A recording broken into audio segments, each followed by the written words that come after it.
I need you to hear me loud and clear. I personally think being a female entrepreneur is one of the most amazing things you could do for your kids. To every mom and dad out there, don't you want your kids to live a life where they pursue something meaningful to them? There's a huge difference between taking a leap of faith and making a decision to step in a business. If you were to summarize all of these, possible thousands of questions out there, what would you say? The secret is, hey, it's your friend Mel, and welcome to the Mel Robbins podcast. I am so overwhelmed with emotion and gratitude today, and I want to start by saying thank you. They always say that you should pay very close attention to the people that you feel like you can share good news with. Like, just stop and think about that. When you have good news, who do you go to? There are those people you can turn to. You know they're going to celebrate you. You know there's going to be no weirdness. You don't feel weird sharing it because you know, like, people are rooting for you. And then you've got those people in your life that when good things happen, interesting. You don't share it with them. Well, when I think about good news, I think about you. And so I wanted to start the episode today by sharing some extraordinary news with you. You ready? I found out about an hour ago that the Mel Robbins podcast is the 5th most followed podcast of 2023 on Apple globally. Number 5. I am literally, first of all, that's my number, the 5-second rule, the high 5 habit, but number freaking 5 in the world. And you know what? That's not all. One of our episodes was named the number 6 most shared episode in the world of all of 2023 on both Spotify and Apple. And I could not wait to tell you. And I want to put this in perspective, both for me and for you, because this is insane. First of all, when you think about podcast episodes, I looked this up. There's 182 million individual podcast episodes that you could listen to. And one of ours was the number 6th most shared episode in the world. It was the one on the Let Them theory. I'm sure you're not surprised because you're the one that made it one of the most shared episodes in the world. So thank you, thank you, thank you. And I looked up the number of podcasts that there are, and there are at least 3.2 million podcasts that are published every single year, according to Statistica. I can't even say that word, but what I can say is thank you. You made this small little show a big freaking deal because we are now top 10 in the entire world. And one other thing I want to say to you is that I think it's really important for you to hear something from me. Not a single one of the women on our all-female team that creates, produces, publishes, edits, markets the Mel Robbins podcast, not a single one of us has ever worked on a show like this, ever. In fact, some of us have never done the jobs that we're doing right now before. And yet, you know what? We're doing it. And we're not only doing it, we're killing it. And that means something important. It means so can you. So please, I know that you tune into the Mel Robbins podcast because you are spending time listening to something that can help you improve your life, and I freaking love that. Please remind yourself that the Mel Robbins podcast is not only here to inspire and empower you to change your life for the better, but we are also an example that you can do the things that you dream about. You can figure it out. You can make a difference in the world. It is worth working on. And so thank you for your support. Thank you for sharing the show. If you don't follow the show already, please, please, please subscribe and follow. Thank you for watching the podcast on YouTube. And now let's just get to the episode. All right. So thank you for letting me share that with you. Today's episode is dedicated to you. And I love how the world works. You know, I always say the portal is open. There is synchronicity everywhere if you're willing to look for it. And so we had already decided that today we were going to record an episode about supporting you in launching whatever you want to launch. And so today's episode is dedicated to you, to your dreams, to your goals, to the side hustle that you want to create, to the books that you want to write, to the podcasts that you want to record, the YouTube videos that you want to post, the songs that you want to sing, and the nonprofits that you dream of launching that will change this world. Your friend Mel Robbins is here to tell you that whatever it is that you dream about, I not only know that you can create it and make it true, I believe that you will. That's why I keep showing up, to keep you going forward. And so today I have something super cool to share with you. I'm going to share a conversation with you that I had a few weeks ago. I was in Oklahoma City and I sat down with a guy by the name of Chris Allen at the Entrepreneur Studio, and I answered all kinds of questions from their audience about the secrets to success. And before we jump in and share that conversation with you, I want to say, get a pen, because I was on fire that day. I have so many tactics, so many hacks, so many secrets to share with you. And I also want to give a huge shout out to Chris, their team, and my awesome friends at Heartland for allowing us to share this insanely motivational coaching session with you. The first question that you're going to hear is a question I get a lot. Mel, how did you get where you are right now? What is the secret to your success? And the answer is I pick one thing every year that I want to focus on mastering, and then I have a particular mindset hack that makes me succeed. Let's go. Oh, and by the way, speaking of watching on YouTube, the majority of people that watch our YouTube channel are not subscribers. My goal is to get to at least 50% of the people that watch our channel are subscribers. It is free. You will be supporting me and this remarkable show and supporting my ability to show up and pour into you. So take a second, subscribe, okay? Awesome. Thanks.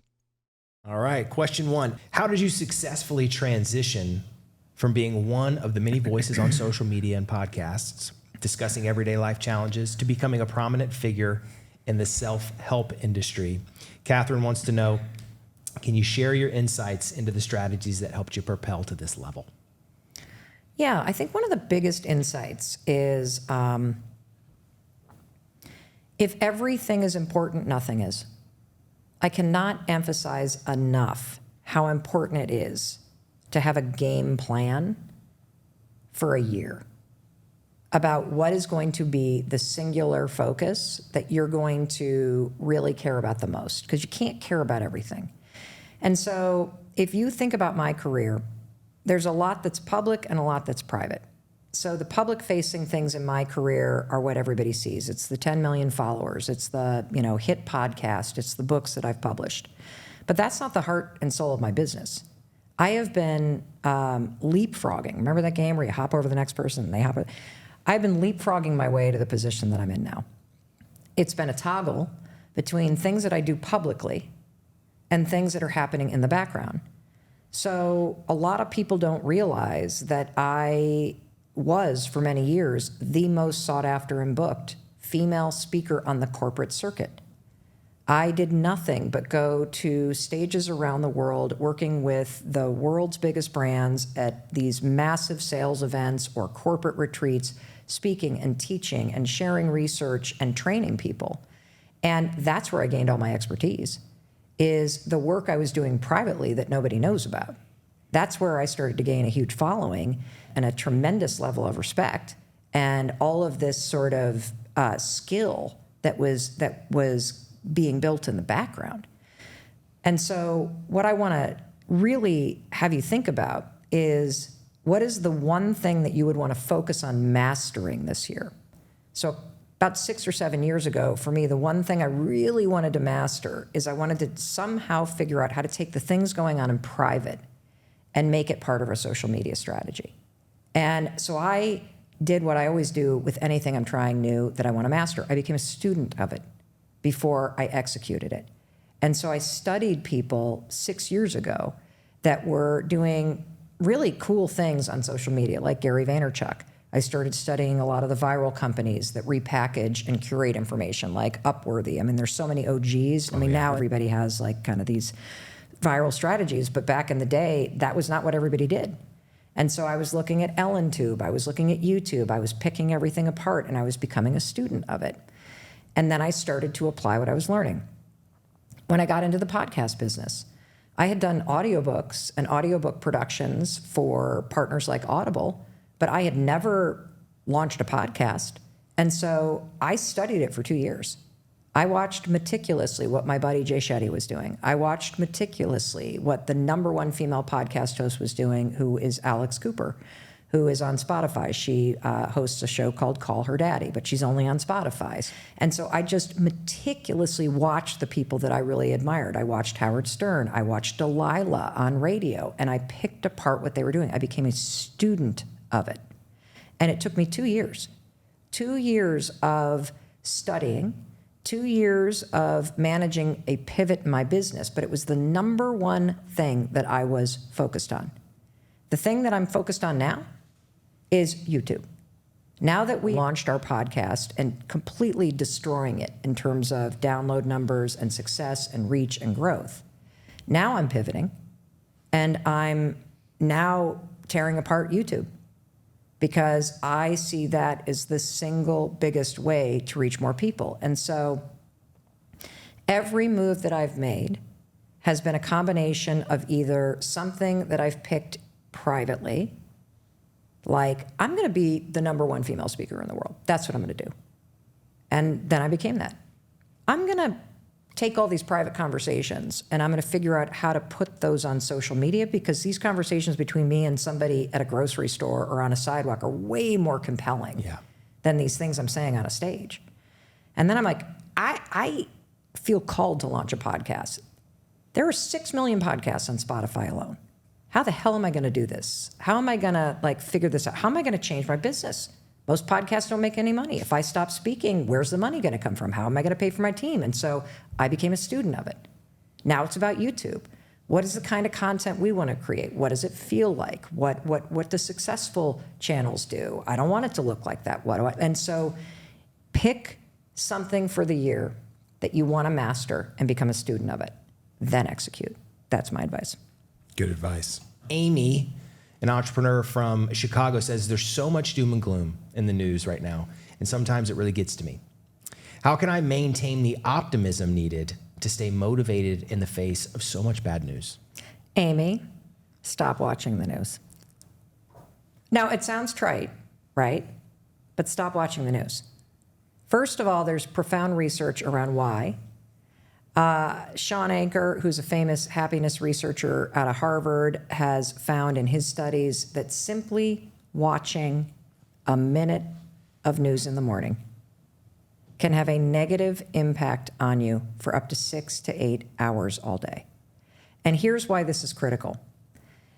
The most important resource that you have as a business owner is your time, your attention, and your energy.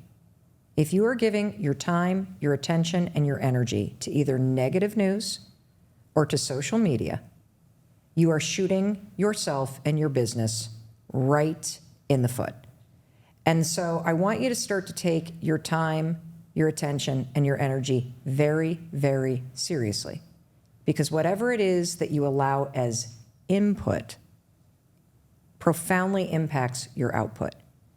And one of the first things that you could do is remove watching the news or consuming news from your morning diet.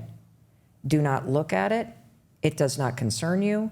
I don't watch the news because what I know is that if there is something important going on, everybody around me will be talking about it. Then I can choose to tune in or not. Second thing you should do is you should immediately go to your social media accounts. And I want you to get extremely just selfish is even the wrong word. I want you to get strategic about the accounts that you follow. This is all input. You are voluntarily giving your attention, time, and energy to other accounts, to brands, to influencers, to people. If that input is not lifting you up, is not making you smarter, is not helping you focus in business, delete. If you're scared about what Aunt Susie Q is going to do when you unfollow her, you can just hit mute. But you have to start taking the input that you are getting profoundly seriously because it does impact the output. It's good stuff. All right, Alex, e-commerce clothing store owner in LA, asks, when there are lulls and slow times in your small business, how do you decide if it's time to A, hang it up and close your business, B, pivot the direction of your business, or C, keep pushing through the slow sales period? So I want you to use the 4 Ps: project, process, product, and people. And by the project, I want you to look at any slow period in your business as a research project. That's how we're going to attack this, okay? And when there is a slow period in your business, you are more than capable of figuring out either how to weather it or how to pivot your business to make it work. And so we're going to look at three things, because part of the thing that happens when you go through a lull is you start to get emotional about it and you make it personal and you don't turn it into a research project. Any lull in your business is an opportunity to upgrade. You can use these periods as giving you the time back to be able to innovate your own business. And so you're going to look at three things after you've turned this into a research project. You got to look at process, product, and people, because the innovation and the challenges that you're facing are in one of those three categories. So process is something about your systems. It could be about shipping. If you're running an e-commerce business, here's what I know. This is a marketing problem, because e-commerce businesses are all about marketing. They're all about sales funnels. They're all about the photographs you're taking. They're all about the keywords that you're using. They're all about the campaigns that you're running. They're all about the integrations that you're using with social media. And there is somewhere in the breakdown of your e-commerce business in one of those foundational processes. And so that's number one. Number two, product. Is there something about the product in your e-commerce business? Is it stale? Have you run through the trend on a certain thing? This is really important for you to look at. So process number one, product number two, the third is people. Do you have too many? Do you have the wrong people? Is your sister still running your social media strategy? Do you need to upgrade to somebody who knows what they're doing? Or are you the people we're talking about? And if it's you, that means you're not connected to the why anymore. Like maybe you started this business because you wanted to make some extra money. It was a real quick win, but now the hustle that's involved, the margins that are involved, you're just not in it as much. So it's not really that there's a lull. It's that you're not putting into it what you need to put into it. So using those 4 Ps, turn it into a research project, take a look at your processes, take a look at the product, take a look at the people, including yourself. That's probably the place to start. That is how you're going to figure out the answer to that question. Great answer. Number 3. This is Melanie, also an entrepreneur in LA. Launching a startup is hard, and I find it easy to get distracted by other projects and jobs. We talked a little bit about this in the episode. How can I keep my motivation and focus on my own business? Okay, so what you're describing, Melanie, is the single biggest obstacle to your business.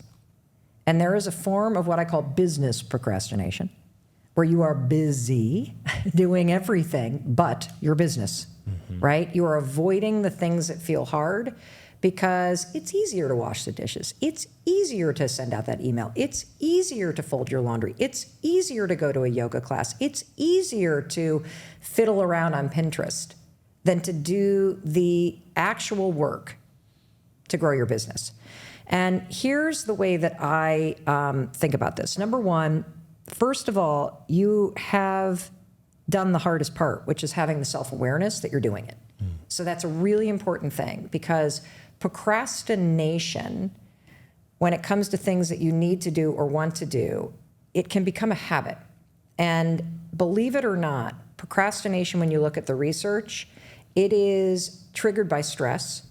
And when you blow off things that feel hard, you're trying to get relief from your stress. And so your business probably stresses you out. That's why you're doing easier things. And that's why you're avoiding it. And so number one, congratulations, because you have the self-awareness to realize that you're doing it. My philosophy about everything when I realize I've got a problem is, how do I make this easier? How do I make this easier on myself?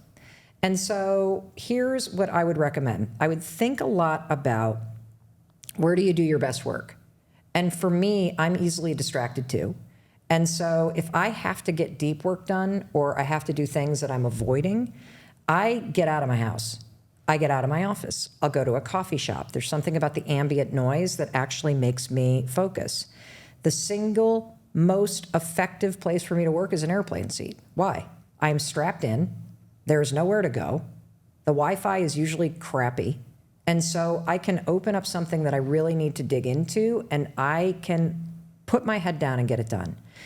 There's also this concept that I want to explain that has been a game changer for me. There are 5 zones of time in the day. 5 zones of time. I finally realized this. This is something I've been researching. I'm like, oh my God, there are 5 zones of time. So zone number 1 is when you wake up. You own that time. That is your time. And so many of you just casually hand it over to the internet. You look at your phone, you check your emails, and zone 1, in my opinion, is the only time that you have that is yours. And you have to fight for it. Zone 2 begins the moment you check your email or your phone or you turn on your TV, because you have turned your attention over to someone or something else. Zone 3 happens the second you start your workday, because you have traded your time and attention for a paycheck, or you have traded your time and attention to earn profits for your business. That is not your time.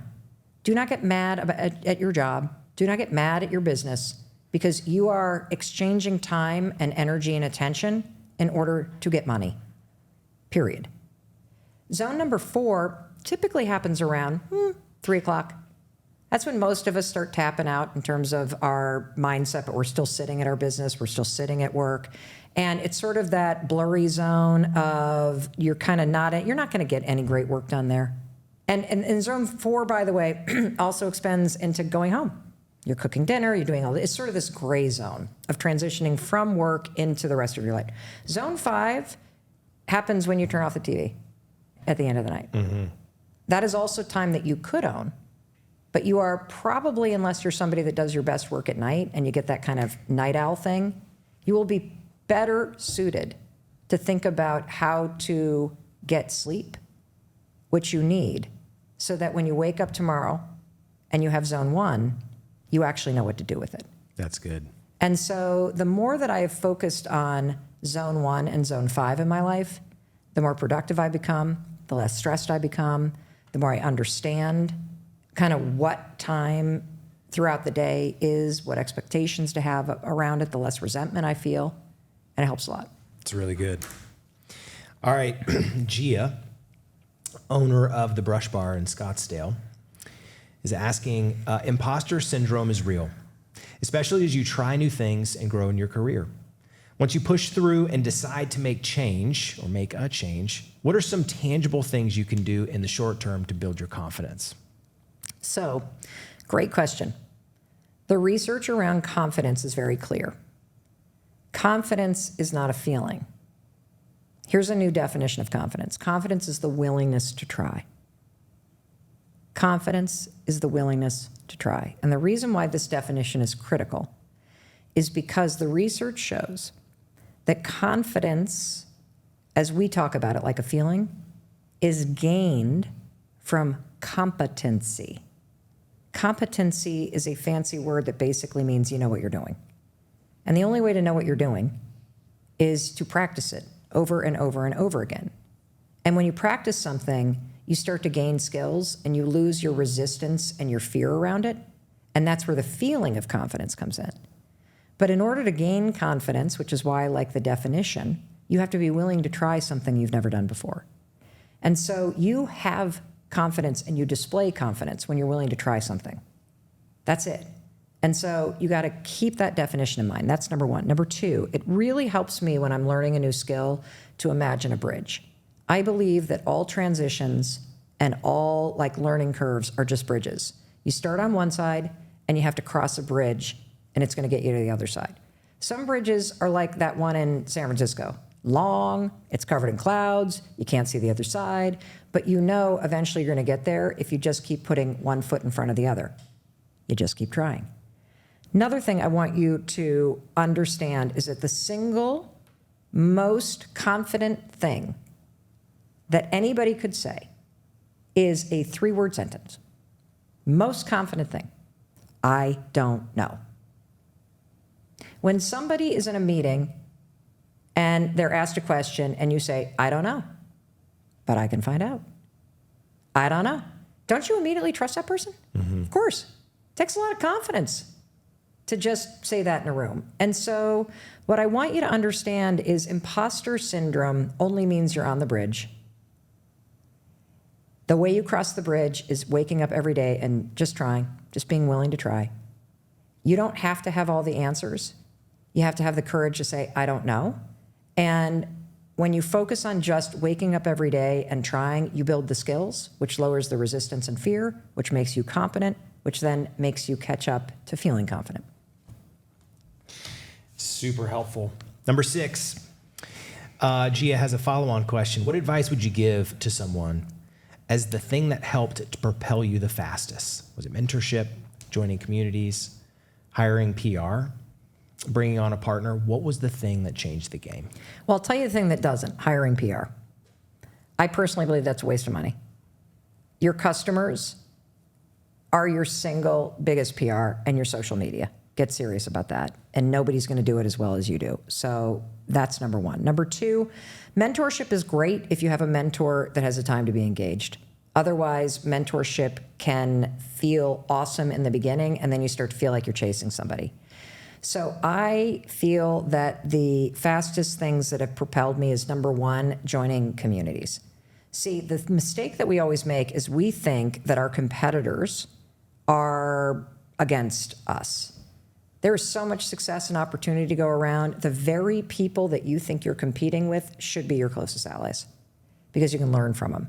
And if you're worried about the people that are in your kind of business around you, get into an online community with other entrepreneurs. Because when you're in a community, you share back and forth. It's not a one-way situation that a mentor can be. You need to be with other people that day in and day out are running a small retail business or running the kind of business that you're running, and learn from them. What you will learn from them is going to pay back dividends that I can't even put money on, because here's the thing. Your family has no idea what you're going through. Your friends have no idea what you're going through. They don't run the business. Yeah. But other people, even if they're running a retail business or a service business that's different than what you're offering, they freaking get it. That's why you're listening to this podcast, because we freaking get it. And so the more you're around those communities, the better. Second thing, bringing on a partner. This is a minefield because we think a partner will solve all our problems. Let me tell you something. The wrong partner will create more problems. And you want to tread very carefully in this area because we way too quickly turn over authority to someone else and give people a stake in something that we've built because we're overwhelmed and because we have not taken the time to truly problem solve where the pain points are in the business. And so do not make the mistake of thinking that a partner is going to solve all your problems. The right partner will, but I say this because in building my business over the last 10 years, I had a partner who was fantastic, and then that partner was really horrible. And that partner was also not happy and knew that it was not a good fit. I would recommend that you try to grow and you hire in expertise.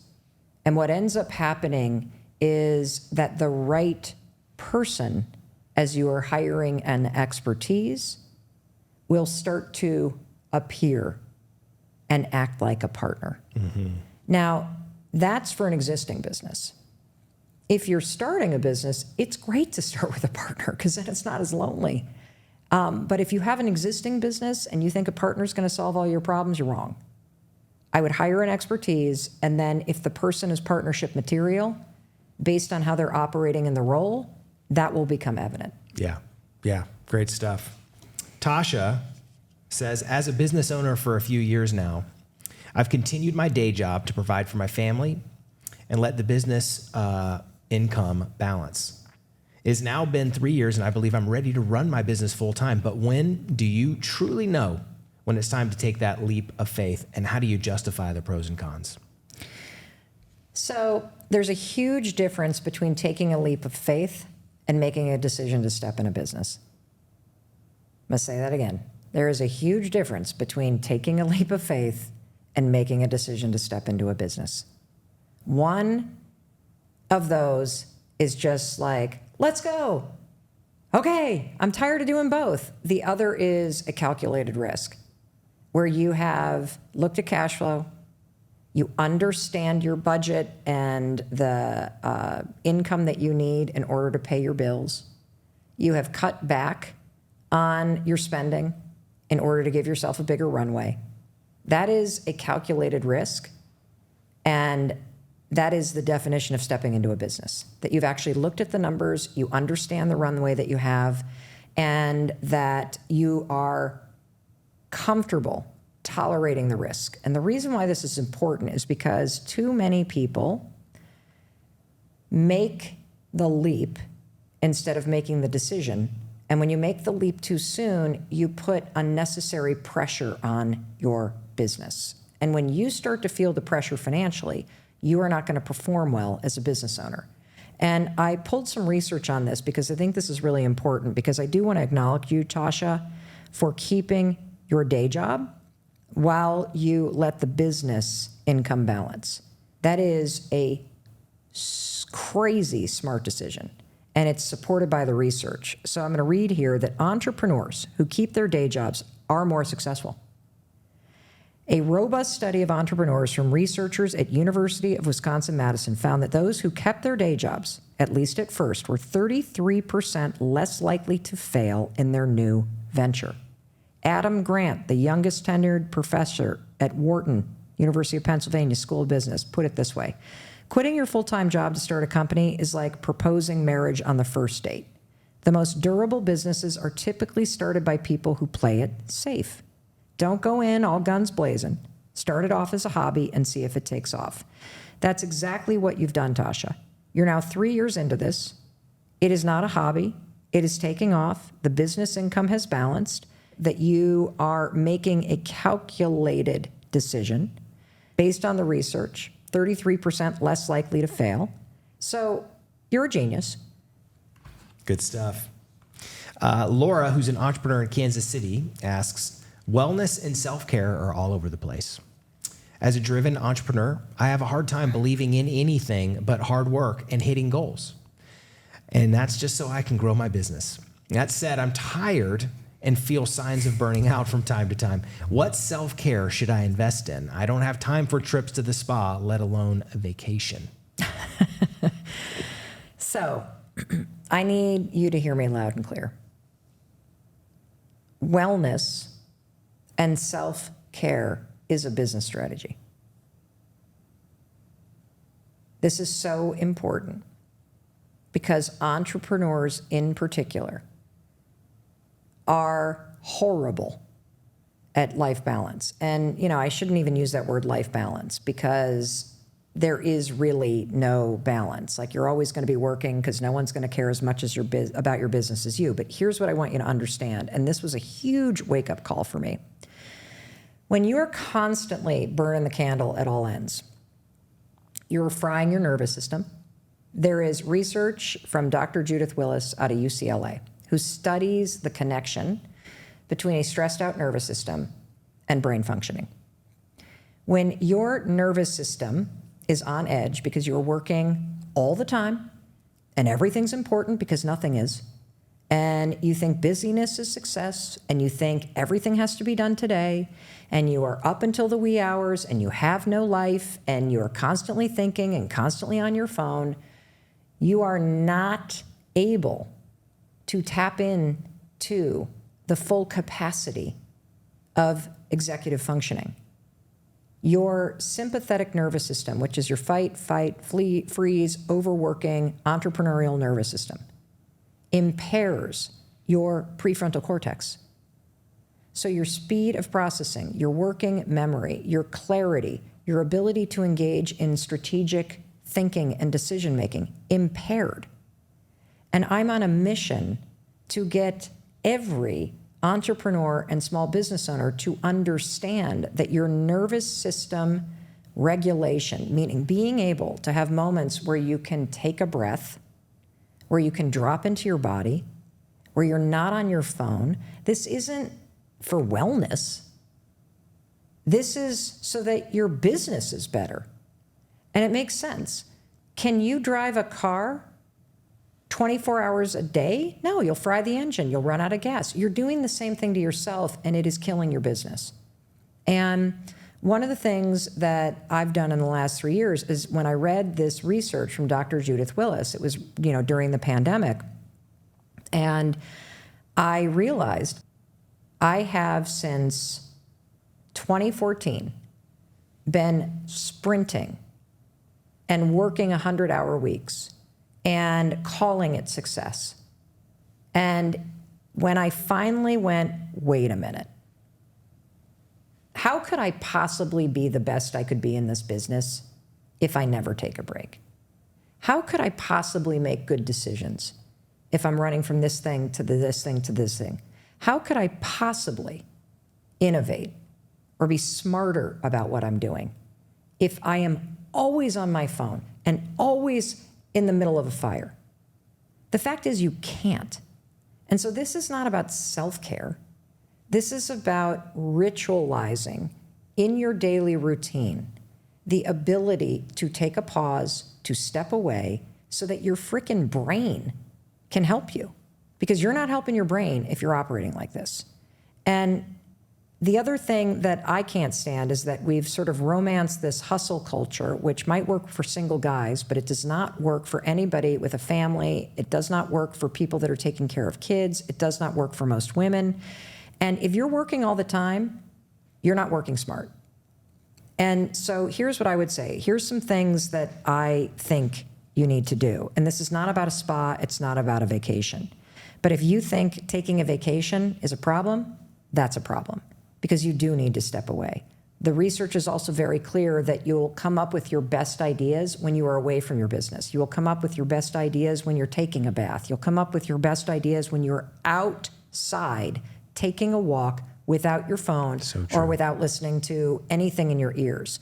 And so here's some simple things that I do that I see as not only self-care and wellness and for my health, but I see this as essential pieces of my business. So I wake up when the alarm rings and I roll out of bed. The phone is not near me. I do not look at my phone because this is zone 1 of the 5 zones of time. I make my bed. I always make my bed first thing in the morning because there's this momentum to just having it done. I walk into the bathroom. I have 16 ounces of water. I keep a mason jar right there and I just drink 16 ounces of water. I look in the mirror. I high five myself into the day.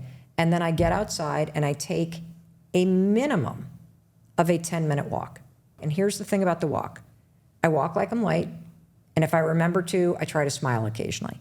Now, the reason why I'm taking this walk, I might have my phone in my fanny pack with my dog treats because I take my dog, and I literally walk down the driveway and walk back up. 10 minutes, walking like you're late. First of all, it'll add years on your life. Secondly, it's a way to boost your mood. Third, you are getting exposure to bright light, which resets your circadian rhythms, which will help you with sleep. Hugely important, okay? So 10 minutes, walk like you're late, outside, that's my walk. I haven't looked at my phone yet. Really, really, really important. Next thing, I sit down and I just have a notebook and I just kind of freeform dump my thoughts because I typically have all kinds of ideas that come while I'm outside. And also, you're not listening to anything. You're not on the phone. You're not listening to a podcast. You're not looking at social media when you're walking. You are letting all 5 senses come alive. There's always some kinds of ideas. I write down all my ideas and then I pick the one thing that is my priority for the day. The one thing. That's it. That's it. Because I know that my whole day is going to go to responding to things, but there is one thing that I can inch forward, the progress principle, make 15 minutes of progress, right? Then I always send a quick text or video message to a friend or family member. That's changed loneliness for me. It's made me really proactive about friendships, which has been a game changer. And then I grab my Hot 15.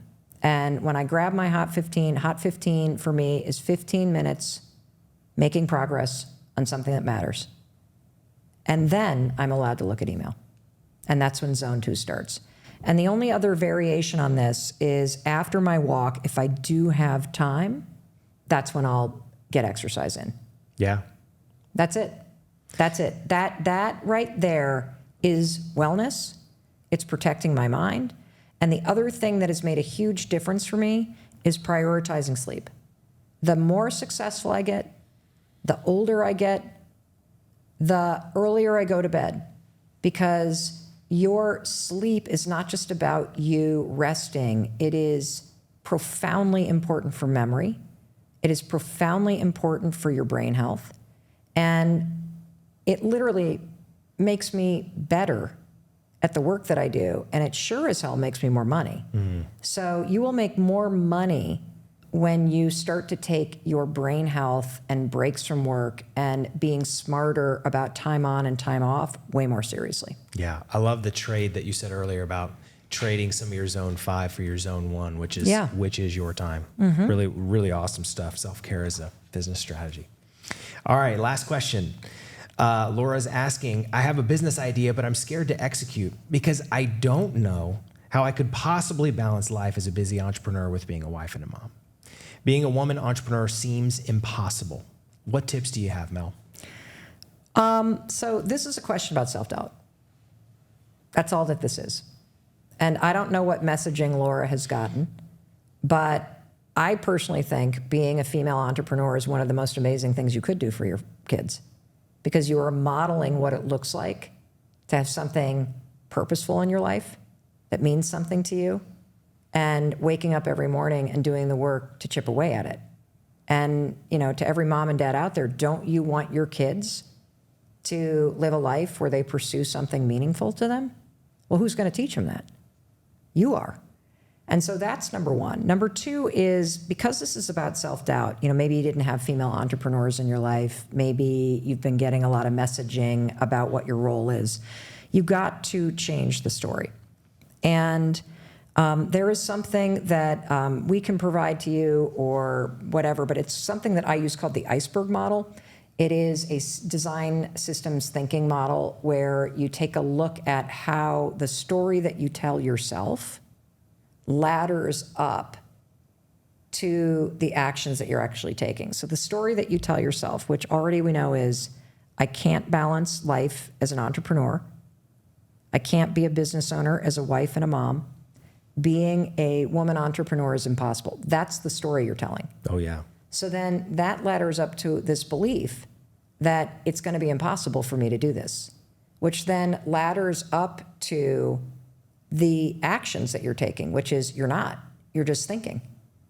And just thinking that this is impossible, yet still wanting to do it, ladders up to the ultimate thing, which is, of course you don't have any results. Of course you haven't done it. Why would you? If the story that you're telling yourself is that, how could I possibly balance this? So we have to attack this at the story level. And here's the thing that's missing, Laura. You have a business idea, but I don't know why you want to do this.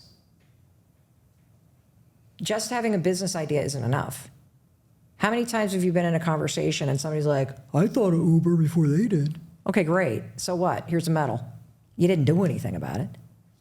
And this is where the rubber meets the road. And so a couple pieces of advice. Number one, the idea is not enough. I'd do some work on why. Why would you want to do this? For yourself. Would it make you proud to do this? Would it make you feel awesome to create some extra income and be able to do some fun things for the family and for yourself? Is this idea something that feels like it might bring out a part of you, your creativity, service that has gone dormant because you've poured so much into the role of being a wife and a mom, which is an amazing thing to do, but there's something about you individually that you haven't tended to? Is that what this is about? So figure that out. And then I would 1000% try to model up from a different story that being a female entrepreneur is one of the best things I could do for myself and my family.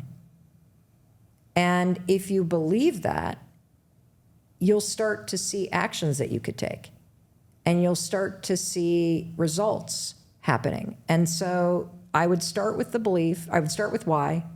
I would then start working at this story that you're telling yourself and change it, because it's not impossible. Not at all. Mm-hmm. There's millions and millions and millions of us. And in fact, there are more of us every single day. And I think it's the single greatest thing that you could do as a woman. And then the final thing is, I would 1,000% take on the role of being a student of this. Look at your social media. Who are you following? Are you following celebrities and you're just gawking at their lives? Or are you following female entrepreneurs that are every single day in your social media feed, your board of directors and mentors that are pouring into you and inspiring you and showing you that you could do this? And so I would spend I would spend a year being a student. And what'll happen is it's not going to take a year. Because if you were to get rid of all the influencers and start following women in business and consuming this content and allowing it to pour into you, you're going to start to realize, oh my God, it's not only possible, all these people are doing it. And it looks really fun. And I think I could do this. And I think it would be really cool. And I think that something would come alive in me. And all of a sudden you're going to want to do it. And everything's going to flip. Well, these questions, they represent thousands of people. And, you know, we only picked a few. What, if you were to summarize everything that you sort of heard, and you had one thing to say in summary to all of these, you know, possible thousands of questions out there, what would you say? The single biggest obstacle that is in your way is the self-doubt and the internal critic. Anytime you're going to try something new, whether it is a new business strategy or a new product line or a new pricing model on a service or a new piece of technology or a new role that you're hiring for in your business, every time you do it, it's a risk. You are stepping into the unknown. It's true. And in those moments where you're about to try something new, fear is always going to show up. It's always going to be there. You're always going to hesitate. And the secret is expecting the fear and understanding that fear is literally just a sign that you're about to try something. And even though you feel nervous or afraid or you start questioning it, you can still lean into it. You can still do it. And I can give you an example of this because we all struggle with it. What do you think the most famous tagline for any brand is in the whole world? Just do it. Just do it, right? Yeah. What is the most powerful word in that tagline? Do. No. Okay. Just. All right. You want to know why? Tell me why. Think about Nike's tagline being, do it. Is that inspiring? No. Just do it. The just acknowledges this moment of hesitation. That we can all relate to. Yeah. Yeah. Every athlete standing on the sideline, hesitating about jumping in the game. Every person at the starting line, hesitating as they're in the starting blocks. There is that just moment in every decision that you make. And what I'm here to tell you is that we all feel it. It's there every single day. And that is where your whole life plays out. Are you going to stand on the sideline and think about it and talk yourself out of it and wait another day and another week and another year and then all of a sudden a decade goes by? Or are you going to feel that hesitation and just do it? What did I tell you? Are you ready to just go do it? I bet you are. There was so much wisdom in this, but I want to remind you of one other really important thing. Knowing is not enough. We got to take all this knowledge, all this inspiration, all of these tactics and translate it into a skill. And that means get your butt off of the sideline, get out of the stands, and go 5, 4, 3, 2, 1. Do the thing you've been thinking about doing. I promise you, getting started is the hardest part. You have everything that you need. You have your friend Mel Robbins behind you. And one more thing, in case nobody else tells you, I want to tell you, I love you, and I believe in you, and I believe in your ability to create a better life. Now, 5, 4, 3, 2, 1, just do it. And thank you so much for being here with me on YouTube. Thank you for sharing this. If you got something out of it, please, please, please subscribe. And up next, more coaching. Check this video out.